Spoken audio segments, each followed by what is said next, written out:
Hello everyone, welcome back to our weekly analysis video and what a week it has been. क्या ये वो correction है जो market में बहुत से लोग पिछले 2 साल से प्रिडिक्ट कर रहे हैं या फिर ये एक एक्चुअल डिप है जिसको हमको यूटिलाइज करना चाहिए? We'll try to understand all these things in this video ahead.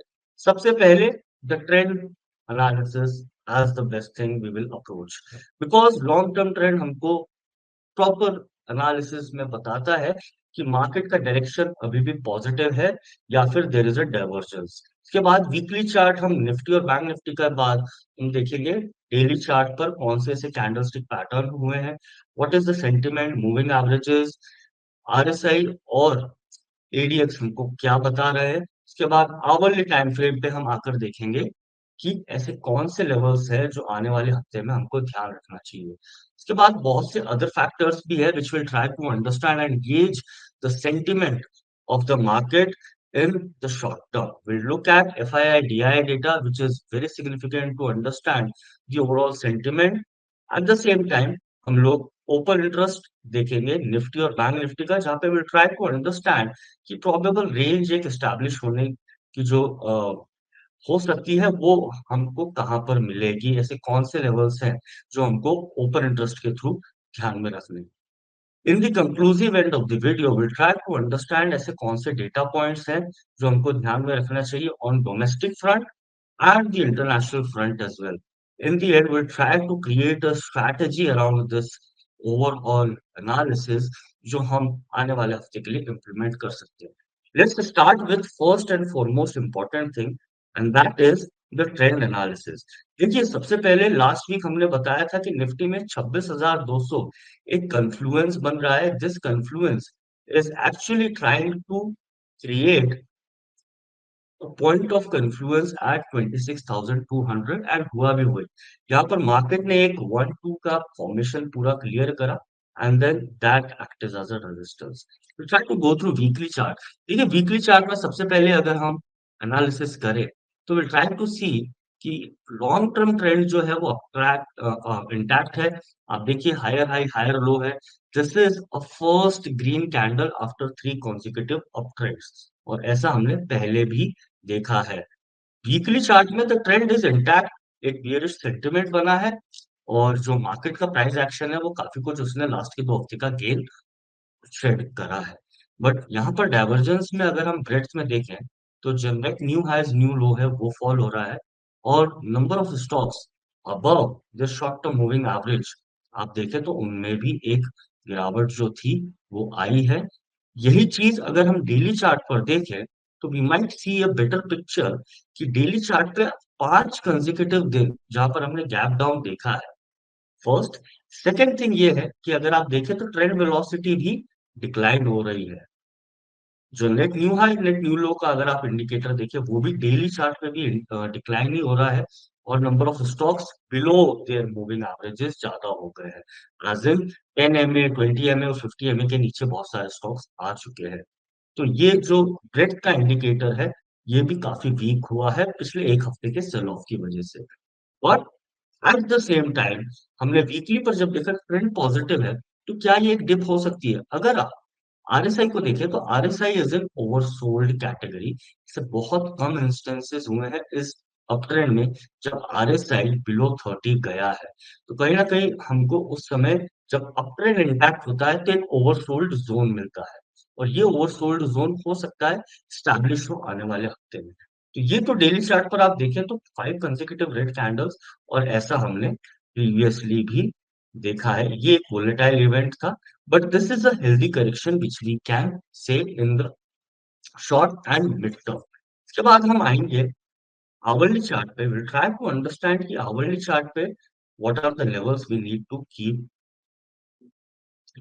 देखिए सबसे पहले तो आरएसआई में आप देखिए तो एक डाइवर्जेंस है, मार्केट ने एक लोअर लो बनाया है एंड वहीं आरएसआई ने एक हायर लो बनाया। तो ये एक पॉजिटिव डाइवर्जेंस आप बोल सकते हैं, बुलिश रिवर्सल डाइवर्जेंस बोल सकते हैं जो बना है। बट इसका एक्शन इतनी जल्दी नहीं लेना है क्योंकि we need market to settle down at this levels. तो ऐसे कौन से लेवल्स है जो हमको ध्यान में रखने चाहिए? Let's move to futures chart and futures chart पे देखते हैं व्हाट आर द लेवल्स। देखिए पॉइंट ऑफ पोलैरिटी काम करेगा। We believe that going forward market का जो सबसे पहला सपोर्ट बनता है, वो बनता है 25,080, जो काफी कुछ क्लोज ही है निफ्टी फ्यूचर्स के लेवल्स के हिसाब से। अगर आप देखें तो 25,080 पे मार्केट को डेली चार्ट पे उसका शॉर्ट टर्म 50 मूविंग एवरेज मिलता है, और ये 50 मूविंग एवरेज ने पहले भी बहुत अच्छे से मार्केट को सपोर्ट प्रोवाइड करा है। तो मार्केट ओवरसोल्ड हो रहा है और 50 मूविंग एवरेज डेली चार्ट पे कर रहा है। एट द सेम टाइम अगर हम देखें तो 25,080 के बाद जो नेक्स्ट सपोर्ट बनता है वो 24,830 का बनता है, विच इज एट दिस। और अगर मार्केट अप ट्रेंड में है, हायर लो फॉर्म होना है, तो मार्केट और bulls have to defend this levels. तो ये दो क्रिटिकल सपोर्ट है, इसके नीचे तो वी बिलीव कि market can go much lower, but अगर अप ट्रेंड इंटैक्ट है और एक हायर लो फॉर्म होगा, तो वो कहीं ना कहीं बिटवीन दीज टू सपोर्ट 25,080, 25 4,008 34 पे होगा। Resistance on the higher side, देखिए सबसे पहला रेजिस्टेंस मार्केट के लिए, अगर आप डेली पर वापस जाए, तो उसका एसएमए ही है 561 जो हम शॉर्ट टर्म में बोल सकते हैं, और ये क्रिटिकल रेजिस्टेंस हो सकता है।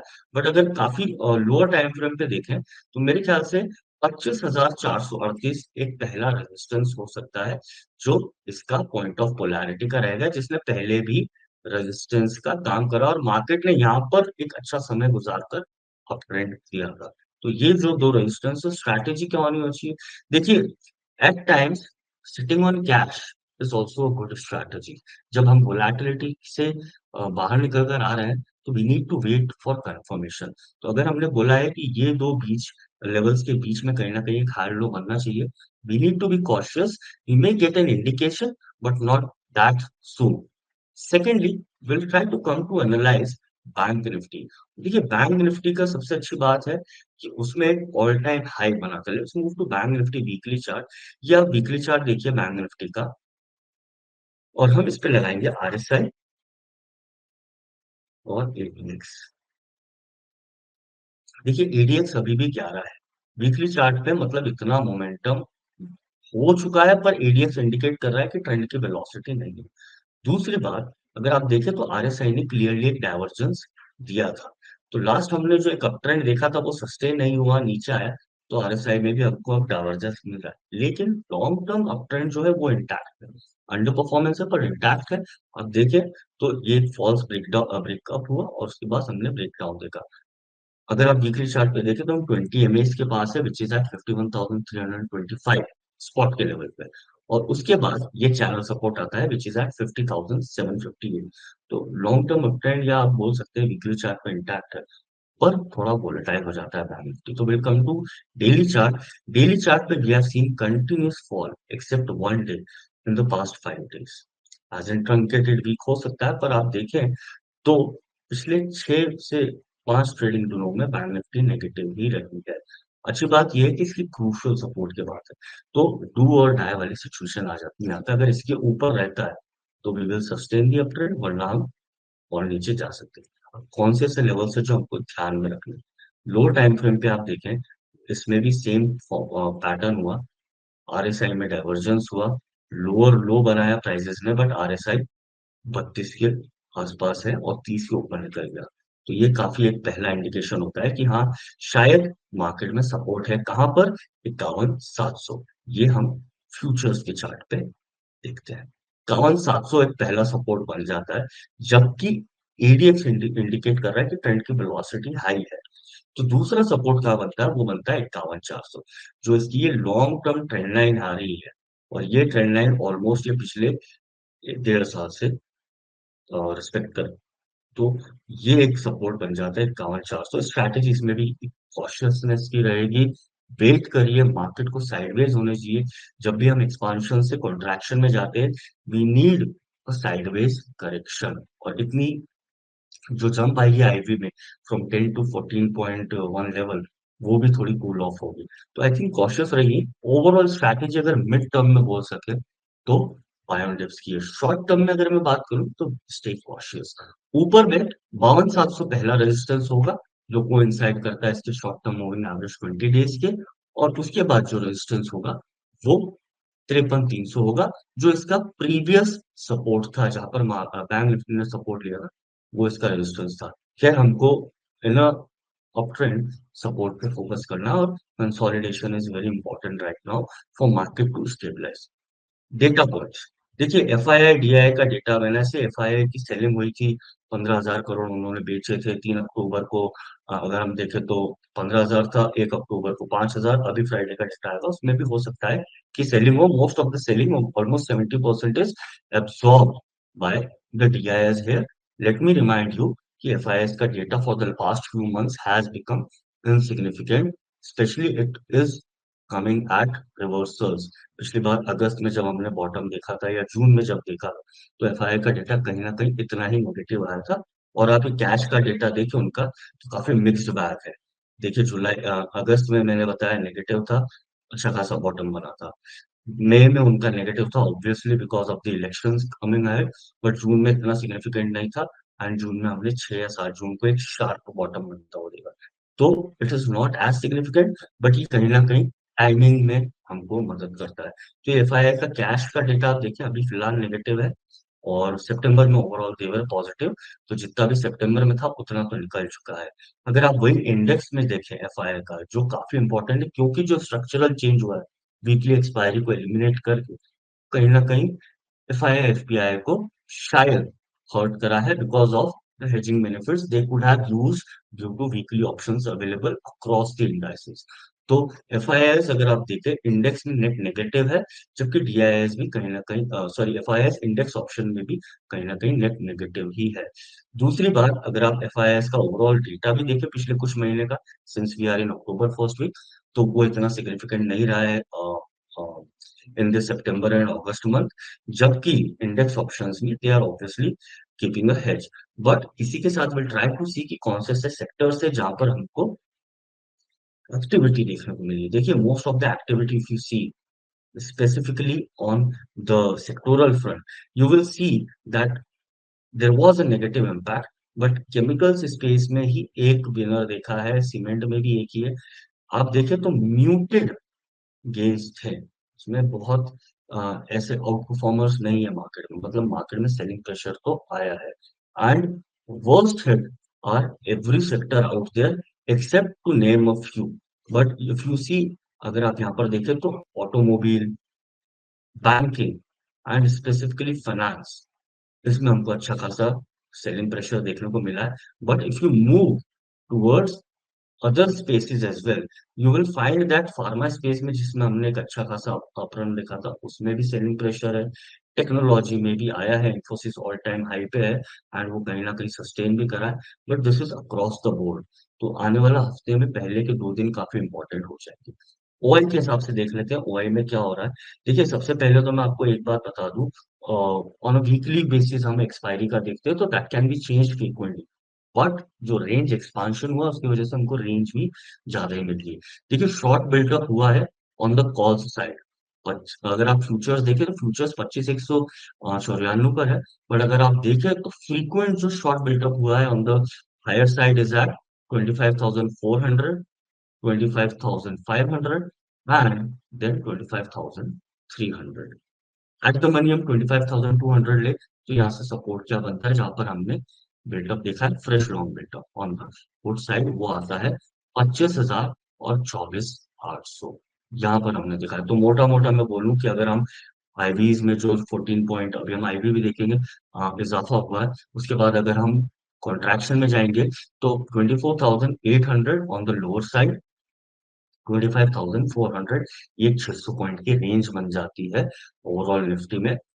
और ये रेंज हमको बैंक निफ्टी में भी pretty much सेम ही देखने को मिलेगी, बिकॉज ऑफ वन थिंग कि प्राइसेस में एकदम से 2,000 पॉइंट का जंप आया है। तो बैंक निफ्टी कहाँ 54,000 एकदम से 51,900 आ गई। अब ये बैंक निफ्टी की ओवरऑल रेंज क्या है देखिए, अगर अगर हम करंट देखें फ्यूचर्स की क्लोजिंग विच इज अराउंड 52,000, 51,900, तो वो हमारा एटीएम बन जाता है। अब यहाँ से हम कहाँ जा सकते हैं, तो नीचे में 51,500 पे हमने फ्रेश लॉन्ग बिल्डअप भी देखा है। और ऊपर में अगर आप देखें तो एक्सटेंसिव जो सेलिंग आई है या शॉर्ट बिल्डअप है, वो यहाँ पर है, विच इज एट अराउंड 52,500, यहाँ से 600 पॉइंट। तो नीचे में आप मानकर चलिए 400 से 500 पॉइंट में हमको एक सपोर्ट देखने को मिल सकता है। और ऊपर में अगर आप देखें तो हमको रेजिस्टेंस पहला मिलेगा 52,250, जहाँ पर हमने बहुत ज्यादा चेंज देखा है, और 52,500। देखिए 52,750 और नीचे में 51,250 ये इनसिग्निफिकेंट हो जाते हैं because of the liquidity, but मोटा मोटा अगर देखें तो 51,500, 52,300 से 52,400, ये ऐसी रेंज हो जाती है जो हमको ध्यान में रखनी चाहिए बैंक निफ्टी में। पुट कॉल रेशियो ओवरसोल्ड है। पुट कॉल रेशियो देखिए एक कॉन्ट्रारियन इंडिकेटर है। अगर आप पुट कॉल रेशियो देखें तो it is at a historic lows level since March. Nifty का अगर आप पुट कॉल रेशियो देखें तो 0.44 है। पिछले वीडियो में मैंने आपको ये भी कहा था, देखिए आईवी बहुत कंप्लेसेंट लेवल में, और वही हमने देखा आईवी एकदम 10 के लेवल के आसपास जब भी जाए, आप मानकर चलिए कि मार्केट बहुत ज्यादा कंप्लेसेंट जोन, तो उसमें हमको एक चेंज मिलता है, और आईबी में हुआ भी वही। तो 14 आ रही है, अगर आप 14 पे देखें तो ऑलमोस्ट एक 0.8%, आप ऑलमोस्ट 3/4% मार्केट एक्सपेक्ट कर रहा है ऑन द डेली बेसिस। तो ये हो सकता है आप आईबी मीन रिवर्ट करें और market can go to contraction, but since put call ratio is a contractory indicator और बहुत लो लेवल पर आ गया 0.44, तो मुझे लगता है कि मार्केट में थोड़ी सी एक शॉर्ट टर्म में स्टेबिलिटी आनी चाहिए एंड कंसोलिडेशन होना चाहिए। सेम चीज आप बैंक निफ्टी में भी देखिए। बैंक निफ्टी में जो अगर आप देखें तो आपको पुट कॉल रेशियो 0.54 दिखेगा। नाउ ये पुट कॉल रेशियो भी इसका काफी लोअर लेवल पर आया है, and at the same time हम एक long term support trend line के पास है जो पिछले 1.5 साल सपोर्ट दे रही है। और आईवीज जो है वो देखिए आप मीन रिवर्ट कर रहे हैं इसमें। तो ऊपर में हमने एक हाई देखा आईवीज में 16 के अबव गई थी, but now it is at 14.3। तो मोटा मोटा ये भी बोल रही है कि 1% तो चल सकती है बैंक निफ्टी इस एक्सपायरी में on daily basis, and it can change frequently. तो मंडे की ओपनिंग भी बहुत इंपॉर्टेंट बन जाती है। Data on the domestic front देखिए बहुत इंपॉर्टेंट है because of the Fed decision of we have seen of 0.50 basis. RBI का डेटा आएगा अक्टूबर में, तो इसको हमको ध्यान में रखना चाहिए वेडनेसडे को, और बैंक निफ्टी की एक्सपायरी भी वेडनेसडे को है। तो use your decisions, make your decisions wise and use the levels mentioned in this video. इसके बाद इंडस्ट्रियल प्रोडक्शन और मैन्युफैक्चरिंग प्रोडक्शन डेटा है, both were previously at 4.8 and 4.6%, और forecast उतना ही है in terms of manufacturing production, but industrial production में we can expect a slump. It is expected to be 4.4%। अगर ये थोड़ा सा भी अच्छा आता है तो it may have some marginal impact, but all the action is set on Wednesday. उसके बाद इंटरनेशनल फ्रंट पे भी बहुत इंपॉर्टेंट डेटा है। देखिए इन्फ्लेशन का डेटा है, सिंस लास्ट मंथ हमने देखा फेडरल ने रेट करी, तो इन्फ्लेशन का डेटा इस मंथ बहुत इंपॉर्टेंट हो जाता है। और फोरकास्ट में यूएस का जो मंथ ऑन मंथ इन्फ्लेशन है वो एक्सपेक्टेड है कि नीचे जाए, और कोर इन्फ्लेशन जो है उनका रेट मंथ ऑन मंथ वो स्टेबल रहे, बल्कि ईयर ऑन ईयर थोड़ा सा नीचे जाए obviously, because they have to see the impact of the rate cut. अगर वो नहीं आता है तो we may see a kind of a sell off in US equities and stability returning. एक मेजर फैक्टर इंडिया का ये भी रहा है कि चाइना का market because of the PBOC, peoples public bank of China, जो इंटरेस्ट रेट डिसीजन आया है उसको फोर्सफुल इम्प्लीमेंटेशन भी करा रहा है। तो काफी कुछ जो इंस्टीट्यूशंस हैं एंड मेजर फंड्स है, दे आर गोइंग टू, जो अभी तक के अंडरवेट थे या सेल स्ट्रैटेजी थी on China market, that has shifted to buy, right. तो काफी कुछ फंड फ्लो अगर हम एशियन रीजन में देखें तो इस वजह से भी एक फंड आउटफ्लो हुआ है। तो चाइना का भी जो मार्केट है उसने काफी कुछ इम्पैक्ट करा था, ये भी, ये एक मेजर कारण था। तो these are the international data जो हमको ध्यान में रखने हैं। कॉशियसनेस एक बहुत इंपॉर्टेंट चीज है। अगर हम कॉशियसनेस लेकर अप्रोच रखें तो it is also good strategy to sit on cash, wait for market to settle down. Obviously market दो फेजेस में चलता है, एक एक्सपांशन होता है प्राइसेस का, एक कॉन्ट्रैक्शन होता है। एक्सपांशन तो हो चुका है, we need market to settle, let's wait for some contraction, remember the support and resistance, and I hope you make a logical decision. That's it for this week. I hope you have a great weekend. Thank you.